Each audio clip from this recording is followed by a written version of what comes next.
Hello and welcome back to Cookie and Screams. Today we're going to be playing Jason, new killer that just released.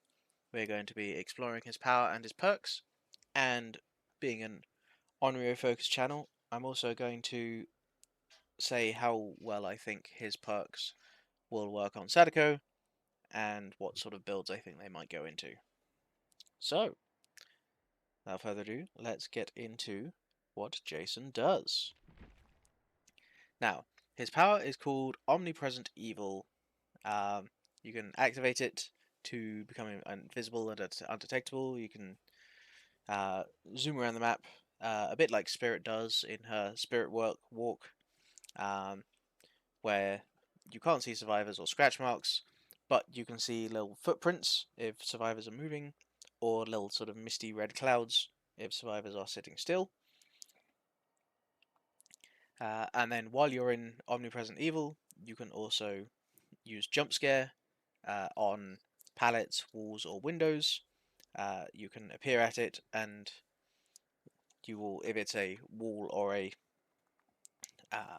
pallet, you will break it if it's down, or if it's a window, you can vault. You can also go to downed pallets or up pallets as well. You will just walk through them. When you do so, it will also block those windows or pallets for survivors, so you can't be stunned out of it, or the survivors can't block it. You can also switch which direction you're going. When you pop out of Omnipresent Evil with Jump Scare, you gain a bit of haste, so in general, Jason is a 110% killer, but when you jump scare, you will gain a bit of haste to take you back up to 115. So he's a 115 killer most of the time whenever you come out of Omnipresent Evil. You also, when you come out, you will make survivors scream and get killer instinct on them because you're jump scaring them. The other part of Jason's power is the throwing spikes. You can either grab spikes from scrap piles or from hooks. You will also gain one automatically from a hook whenever you hook a survivor. If you grab a spike from a hook without hooking a survivor, so just while walking around, and you grab a spike from a hook, it will disable that hook for a while, just like Sabotage does. I don't know the exact numbers on that yet. But this is Jason's ranged weapon. So while you have a spike, you can ready and then throw a spike at survivors. Spikes knock back survivors and damage them for a health state. If you hit them with a hook spike, so when you've taken off a hook, it will also impale them, much like Springtrap's axe does. It will stick in the survivor, and you will be able to see the white aura of the spike. Uh, while that spike is embedded in them, they will have the broken status effect. Um, and these hook spikes will allow you to do Jason's special mini moris. If you hit an injured survivor with a spike and they get knocked back into a wall, they will get stuck to a wall as well, and you can do a different mini mori on them from there. So Jason is one of the few, I think the only killer, who has two distinct mini moris plus his normal base mori. Now, on to Jason's perks. First, we have Hex Scared to Death. This activates after you have hooked 3 different survivors, and then while you're chasing a survivor, if you break a pallet, survivors within 13 meters will scream and gain 13% hindered for 3 seconds. Unfortunately, I think this perk is mostly outclassed by Thwack from the Skull Merchant, but it could be useful if you're breaking a lot of pallets, if you're running a build with like Brutal Strength. But on Sadako, I think it's not particularly useful.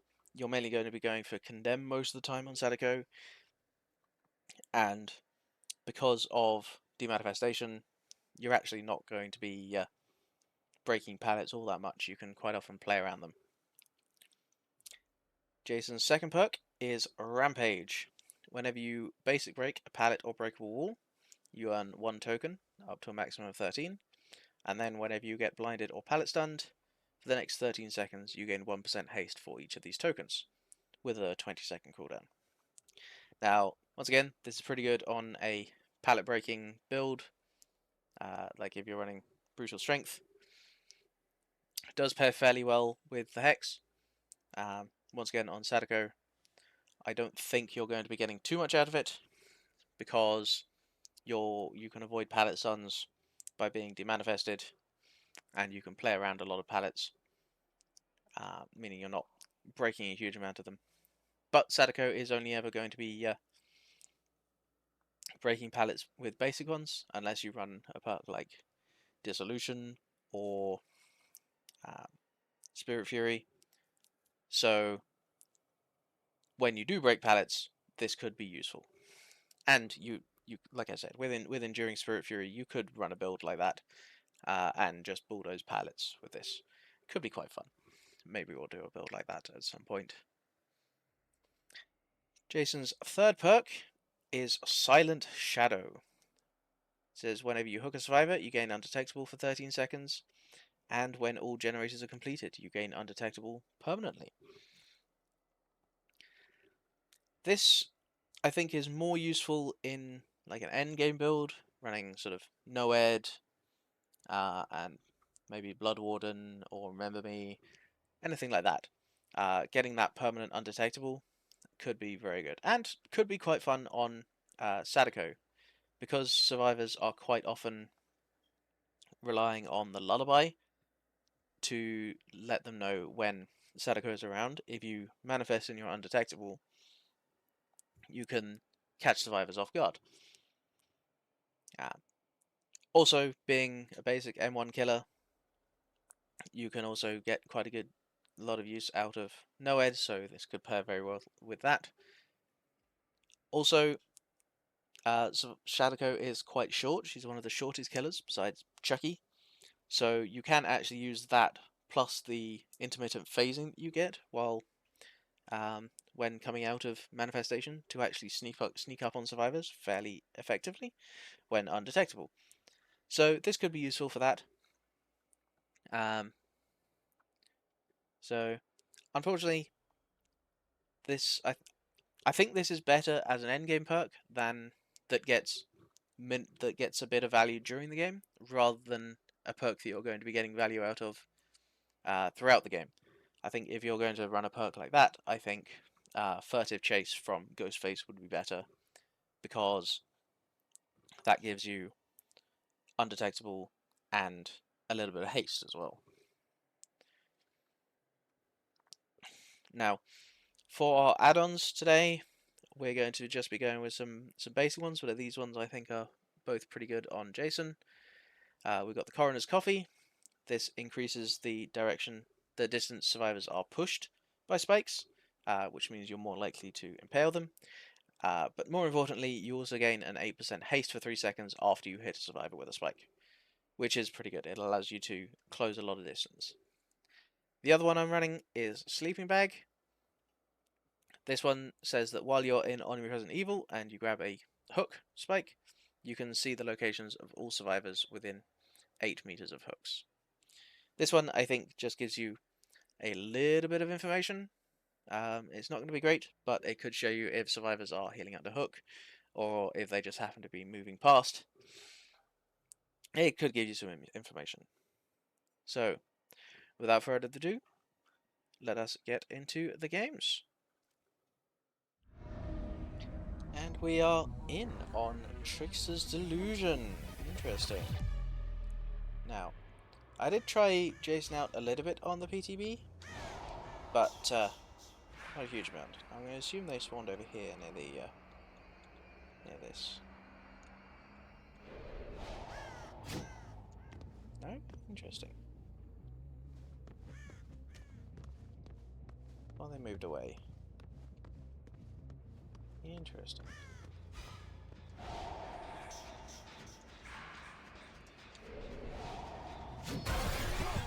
Yeah. Nope.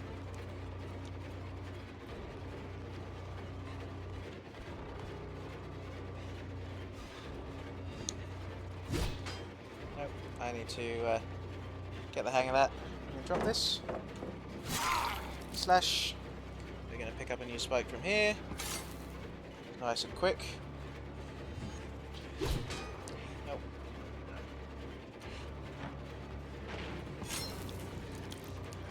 I need to get my aim in with this thing.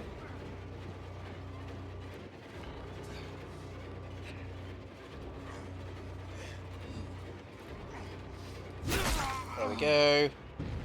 And once the survivor is pinned like this, we can just grab them straight off the wall. Hey Sable, how's it going? Are you going to drop this on me? No. Right, this will give us a hook. And 13 seconds of undetectable. Now she went this direction.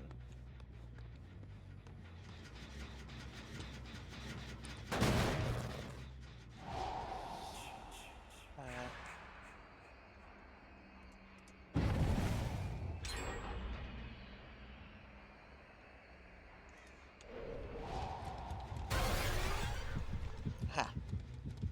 They were on this generator.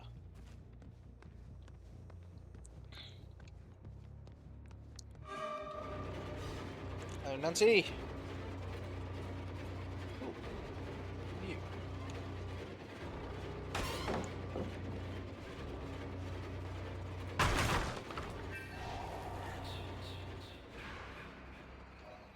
Footprints here. I'm going back this way. Just go here.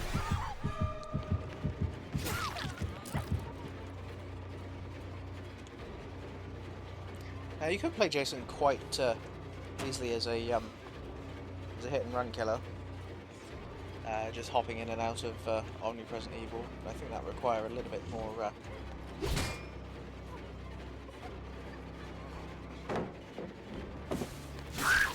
more gem regression than what we have today. We'll break this.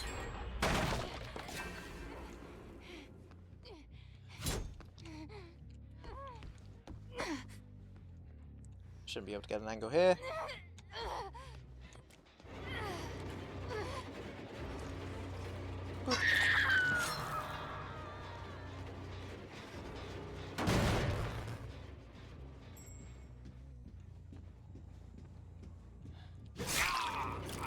That 13 seconds of undetectability coming in nicely here.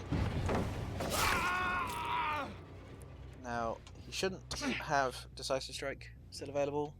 Should have run out by now. Let's see if we can use this 13 seconds of undetectability.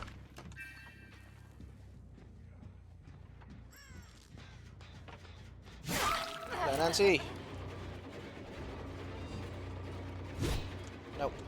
Okay.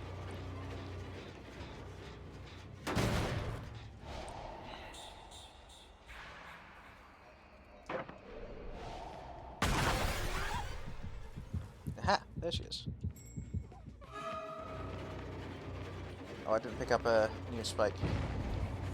These spike piles replenish whenever you go into Omnipresent Evil, so take that. I need to get better at those long-range shots. Unfortunately, I think Jason is one of the few ranged killers who doesn't actually have an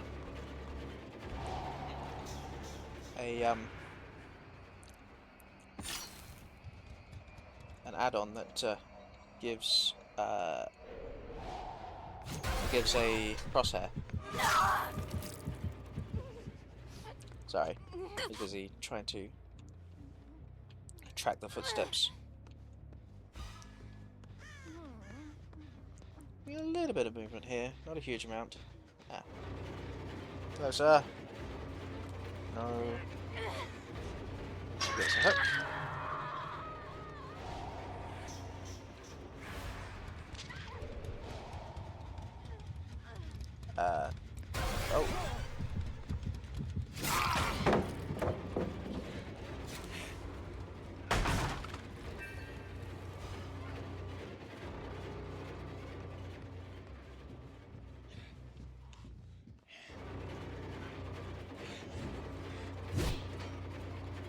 Nope.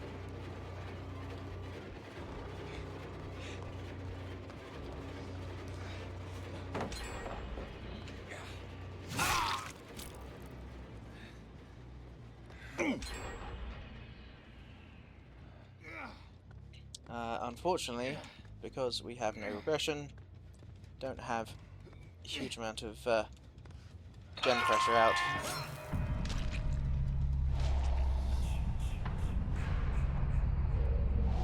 Thought I saw somebody coming this way. No.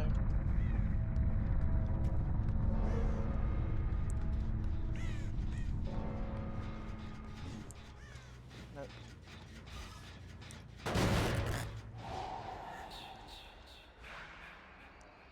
There she go. There she is.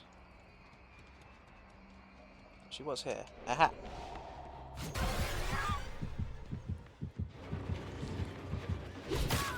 Go!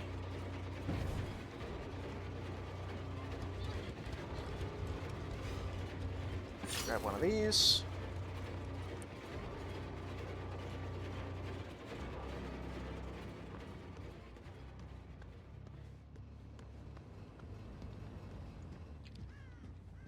Interesting. See if we can catch up with her here.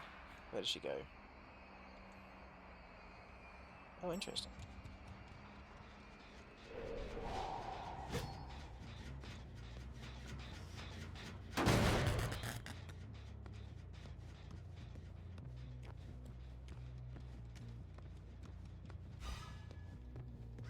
No movement in here.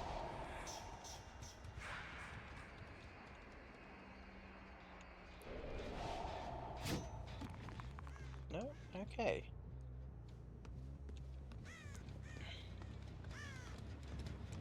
Ah, they healed up. Probably over in that corner somewhere.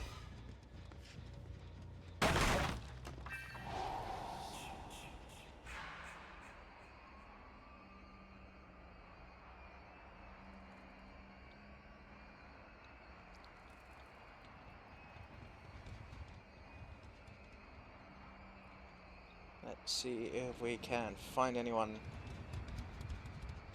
that's still sparking.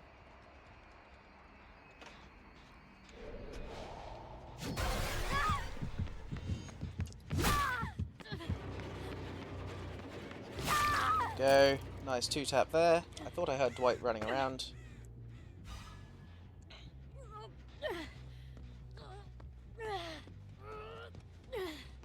Do-do-do-do-do. Yeah.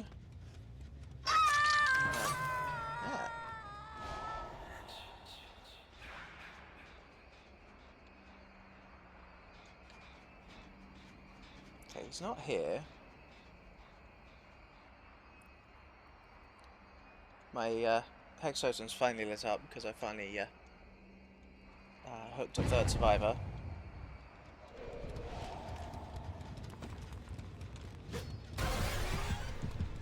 That very slow coming out is clearly the anti-cap mechanic.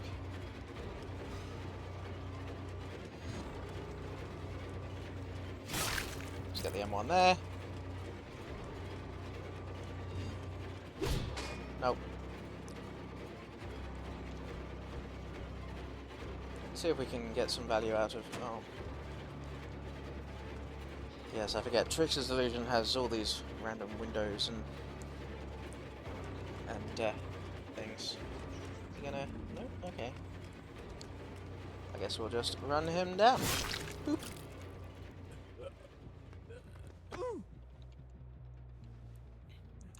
Now, I'm guessing Sable...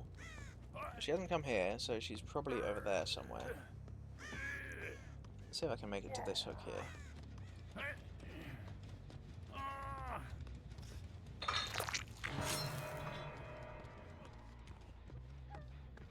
Oh. I heard her. Is that Dead Hard?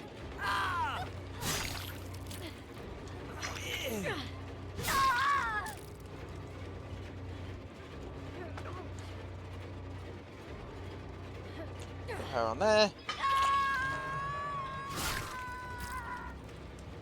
Sorry, but I'm going for Adept. Ah, there we go. Yeah. we get the gruesome wall pin Mori.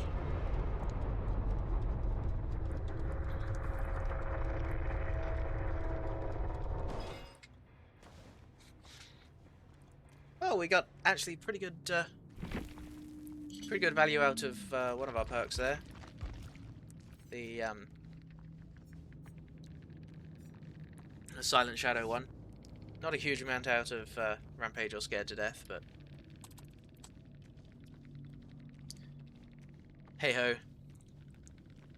Now, next game, I think I'm going to do a slightly different build. We'll see if we can cook something up. Hopefully, trying to use some of Jason's perks. Maybe we'll do an endgame build with this, or a pallet breaking build with one of these. For our second game today, we're going to switch up the build. We're going to see if we can play around with some of Jason's perks in an actual build. So, first perk, we're going to do Brutal Strength. This means we break pallets and walls and generators 20% faster. We've got Enduring, which means that when we get pallet stunned, we'll be pallet stunned 50% shorter amount of time. Then we've got Scared to Death. When we're chasing a survivor and we break a pallet, survivors will scream and gain hindered. And Rampage, whenever we basically break a pallet or breakable wall, we get the token. And then when we are blinded or pallet stunned, we'll gain 1% haste for each token. This, I think, will pair very nicely with Enduring. And then Brutal Strength will allow us to quickly build up these pallets, these stacks. For our add-ons, we're going to be going with Dirty Money and Iridescent. Whenever a generator is completed, we get 2 tokens, and then if we're vaulting a window, breaking a pallet or a wall, we will spend a token and gain a spike if we don't currently have one. This allows us to be a little bit freer with our ranged attacks. Our second add-on, we're going to go with the Deputy's Badge. This is going to be our regression for this build, since we don't really have much regression besides just kicking generators. This means that when we're in Omnipresent Evil and we pass near a generator, now it's 4 meters, so it's very close, it will make it explode, lose 5% progress, and start regressing. But if there is a survivor on the generator, it doesn't explode, but they will get a special skill check, which will be one of those small fast ones like Merciless Storm or Oppression. And of course, if they miss that, the generator will lose 10%, as with any missed skill check. So, let's give this a go.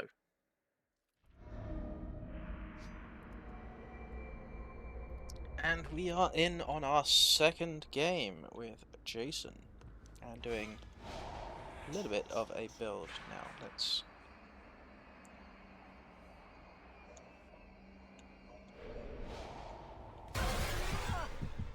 found our first survivor. Nope. Alright, we're running a bulldoze build, so live, interesting.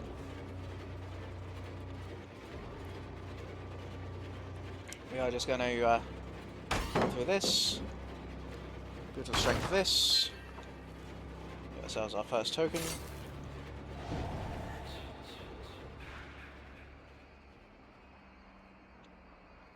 See if we can find anyone else. Nobody here.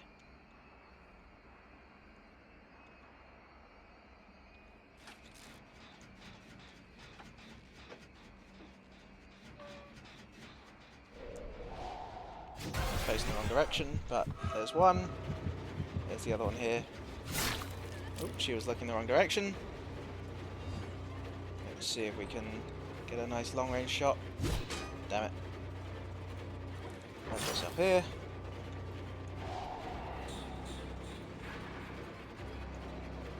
Where's she going?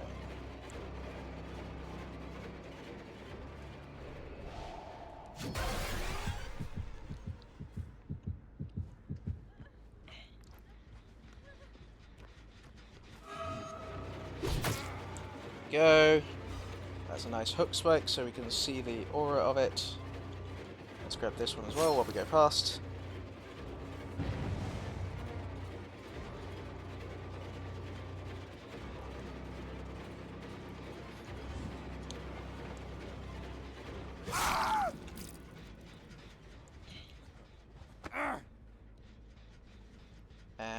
let's... Oh! Is that a sabotage by any chance? Interesting. In that case.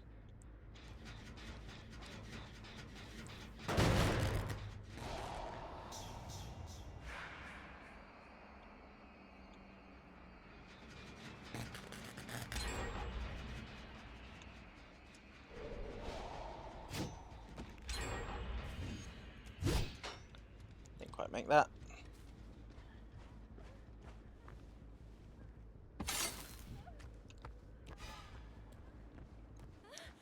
Now you could switch out Brutal Strength for Fire Up. Seems like a reasonable replacement. Let's grab another spike here. There we go.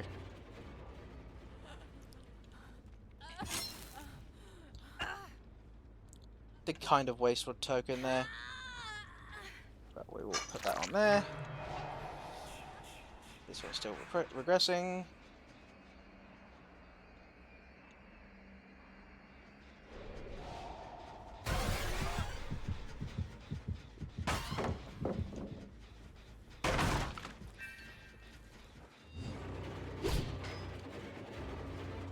Still need to get the hang of those flicks. But we'll get the M1 here.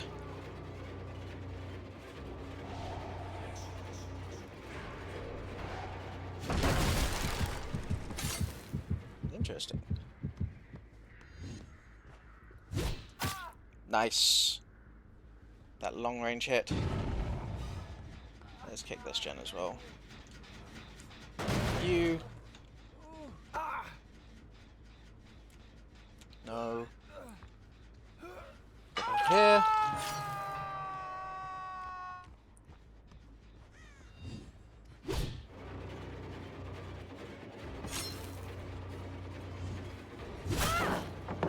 That.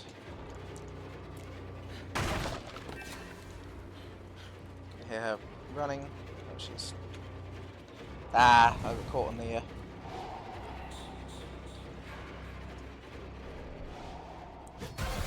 Okay. We'll go this way. See if we can bulldoze this.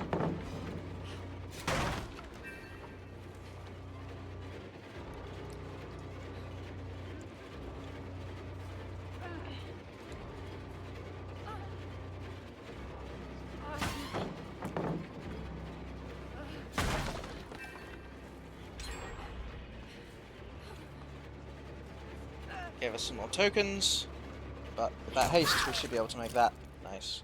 And this should activate our Hex perk. No.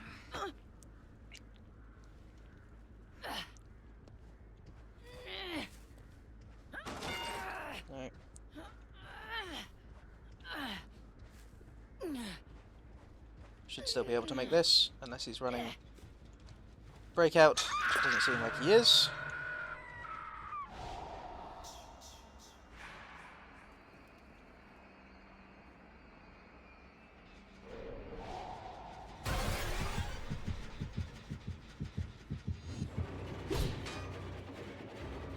Expecting more speed from that Dramaturgy.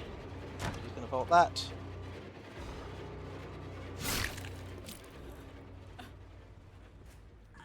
Ah, she got exposed from the Dramaturgy. I was curious about that. Good thing we went for the M1 there. So, Hex Totem's not in a great spot, unfortunately. They are healing under hook.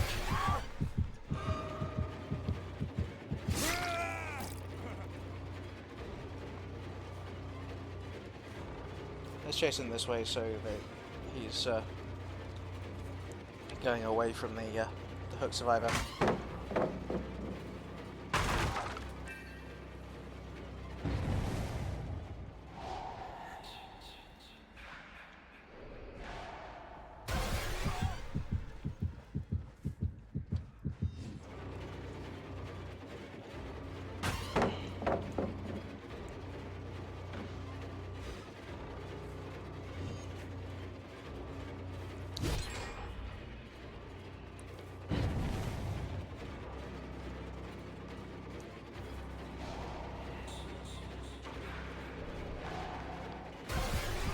do that, because that way we can block the door.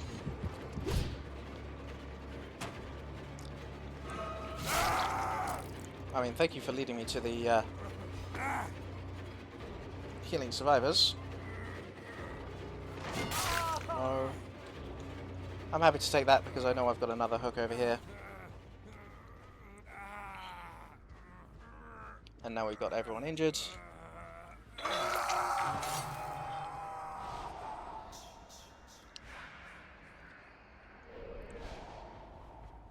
See if anyone's on the totem. No. I imagine they're over there on Shack, unfortunately. They have kind of... Oh, whoops.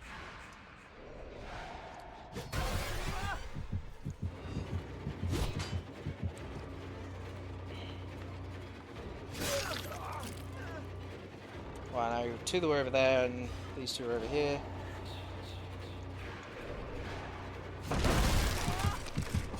There you go, caught him out by going the other direction. There we go. You, sir, are being a pain by sabotaging my hooks. Now, they just healed over there. Well, they all healed, so they reset. Interesting.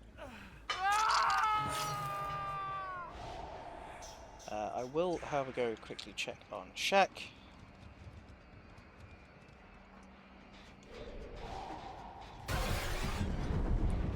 Fog vial. Shouldn't matter too much.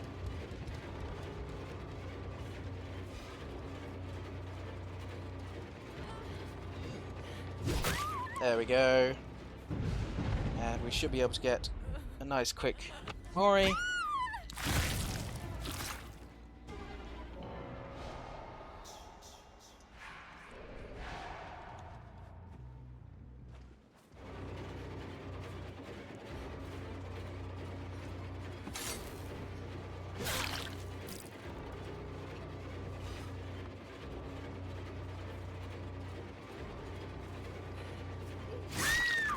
Go. Get that. Since we'll be getting a new hook anyway, and he wasn't moving.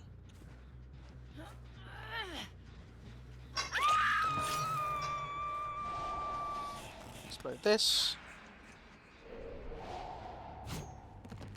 I know he was over here. There he is.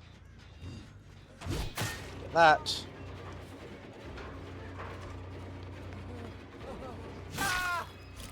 And because he's got a hook spike in him, we can get another quick Mori. Lovely jubbly. Oh, and we get the unhook right here. Interesting.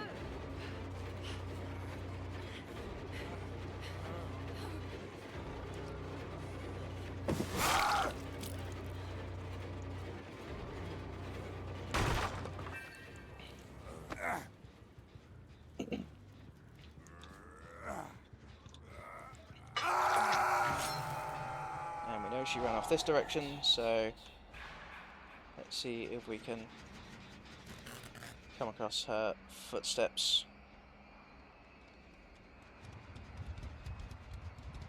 Or her little red cloud.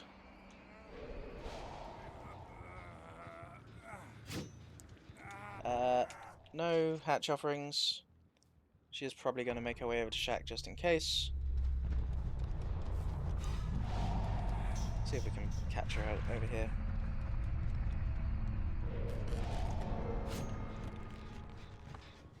No, interesting. And I don't actually know whether or not you can close hatch while in Omnipresent Evil. Did I just hear her?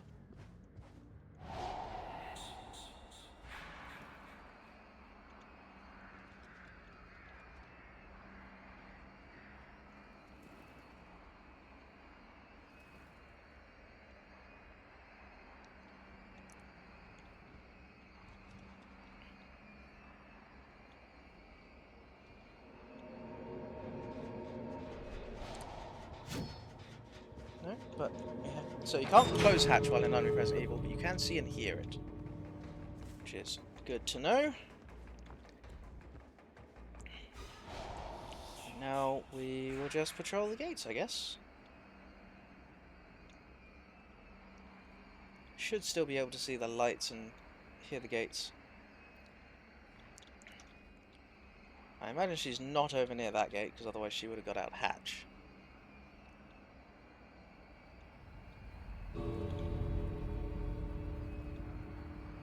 She could also just be waiting out the match in some corner.